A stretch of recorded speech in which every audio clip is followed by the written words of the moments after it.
Welcome to today's explainer. For all the stressed out plant parents out there, have you ever looked out into your garden during a scorching midday heat wave and just seen your absolute favorite plant completely wilting? Your first instinct is probably to grab the hose, right? Well, hold on a second. Today, we're debunking some common myths, we're unpacking the real science behind wilting, and we're giving you the ultimate plant rescue plan. Let's get right into it. Here's a quick look at what we're covering today. We'll kick things off with the midday dilemma, and then we'll do a little myth-busting around the whole lens effect. After that, we're diving into the actual hidden danger, which is root shock. We'll show you how to properly diagnose it, and finally, wrap up with some immediate first aid steps to save your plants. Okay, part 1. The classic midday dilemma. To water or not to water? Look, we've all felt that exact panic. The sun is just peaking, the humidity is completely sweltering, and your normally lush, vibrant leaves are drooping like wet paper. Your brain just starts screaming, "It's thirsty! I need to water it right now!" But right in that moment of sheer panic, this age-old gardening fear creeps into your head. Will watering a plant in the blazing sun actually burn its leaves? Do those little water droplets act like tiny magnifying glasses, basically roasting your plants to a crisp? Or, wait, should you just mist the leaves instead to cool them down? Well, that brings us to our second point. Let's bust the lens effect myth and choose physics over folklore. Let's log off the internet gardening forums for just a second, step away from the old wives' tales, and look at the actual biophysics here. Take a look at this. What's really fascinating here is the ray tracing from a reputable botany study. If you look closely at how light actually passes through what we call planoconvex water droplets, which just means droplets lying flat against the surface of a leaf, their focal point actually falls way below the leaf's surface. Because of that specific geometry, they literally cannot act as a magnifying laser. And there's a brilliant quote that backs this up perfectly. It says, because the drops of water lie flat on the leaves, they cannot concentrate light efficiently enough to cause leaf burn. Plus, think about it. Under that intense, blazing midday heat, those droplets are going to evaporate way too fast to stick around and cause any real solar damage anyway. So, time for a reality check. The myth, water acts as a leaf-scorching laser. But the reality? Those droplets evaporate completely harmlessly into the air. If your leaves are actually looking scorched, crispy, or crinkly, the real culprits are usually severe drought, high winds, maybe a sudden frost, or even a bad fertilizer mix that literally burned the plant tissue. So, if the lens effect is just a total myth, why does literally everyone tell you to avoid midday watering? Well, that brings us to part 3, the real danger, which is root shock. To understand the actual threat, we have to stop looking at the leaves and start looking underground.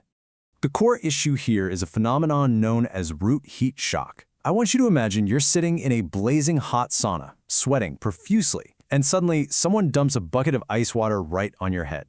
Honestly, your plant feels the exact same way. When the soil is baking in the midday heat and you hit it with cool water from a hose, that sudden severe temperature drop damages the delicate root cells. The root system essentially gets paralyzed and just shuts down completely.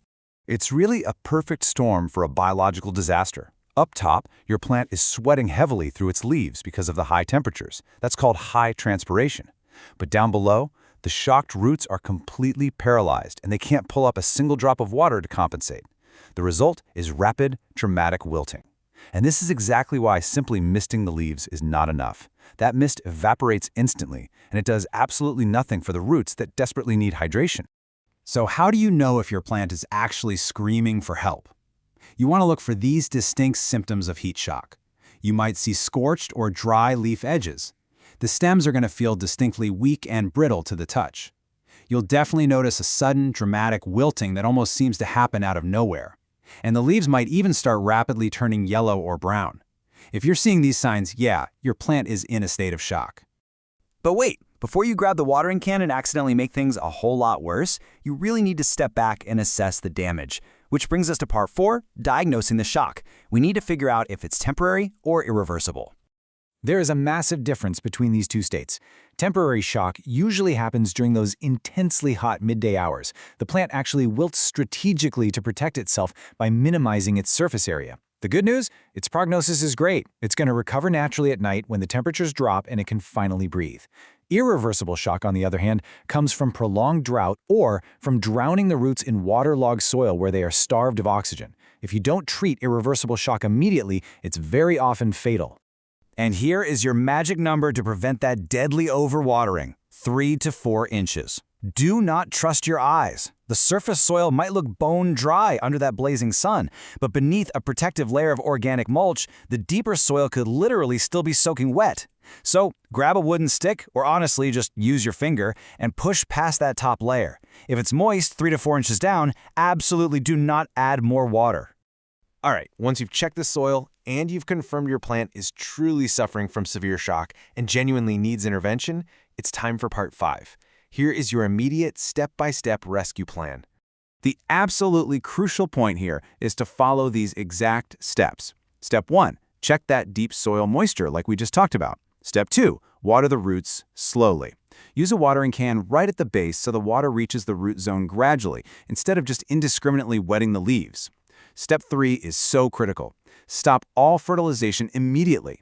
Giving fertilizer to a stressed plant is literally like giving it poison. It's just going to aggressively burn those roots even further.